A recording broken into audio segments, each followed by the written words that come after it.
Ramai sebenarnya masih tertanya-tanya macam mana golongan OKU penglihatan menggunakan telefon pintar dan media sosial dalam kehidupan harian mereka. Disebabkan terlalu kerap menerima soalan yang sama, Azmi Saad akhirnya tampil berkongsi sendiri bagaimana dia menggunakan teknologi walaupun tidak dapat melihat seperti orang lain. Menurut Azmi atau nama sebenarnya Khairul Azmi Muhammad Saad, ramai yang selalu pelik macam mana dia menaip, baca komen atau tahu jumlah likes di media sosial. Katanya, ramai masih belum tahu sebenarnya individu buta juga boleh menggunakan telefon pintar seperti biasa melalui fungsi accessibility yang tersedia dalam telefon. Azmi menjelaskan, mereka hanya perlu mengaktifkan fungsi voice over dalam tetapan telefon dan setiap tulisan yang ada di skrin akan dibacakan secara automatik.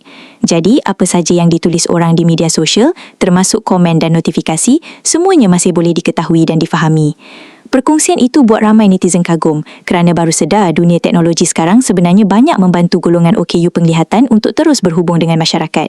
Namun di sebalik kemudahan itu, Azmi turut mengakui masih ada beberapa platform media sosial yang kurang mesra pengguna untuk golongan sepertinya. Dia berkongsi pengalaman bagaimana ada aplikasi yang menyukarkan dirinya untuk membalas komen kerana fungsi voice over tidak dapat membaca butang tertentu dengan jelas. Sebab itu, Azmi mengaku dia lebih aktif menggunakan Facebook berbanding beberapa platform lain yang dianggap lebih sukar untuk diakses. Menurutnya lagi, dia berharap perkongsian tersebut dapat membuka mata ramai tentang cabaran sebenar yang dihadapi golongan OKU penglihatan dalam dunia teknologi moden hari ini. Walaupun hidup dengan kekurangan penglihatan, Azmi tetap memilih untuk berkongsi ilmu dan pengalaman supaya masyarakat lebih memahami dunia mereka.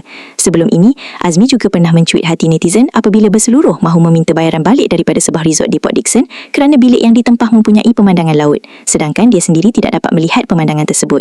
Kadang-kadang, orang yang hidup dalam gelap itulah sebenarnya yang paling banyak membuka mata masyarakat tentang erti kehidupan.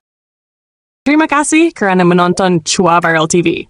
Jangan lupa like, komen dan subscribe untuk terus dapatkan update terkini tentang dunia hiburan Malaysia. Jumpa lagi di video seterusnya. Stay tuned untuk lebih banyak kisah sensasi.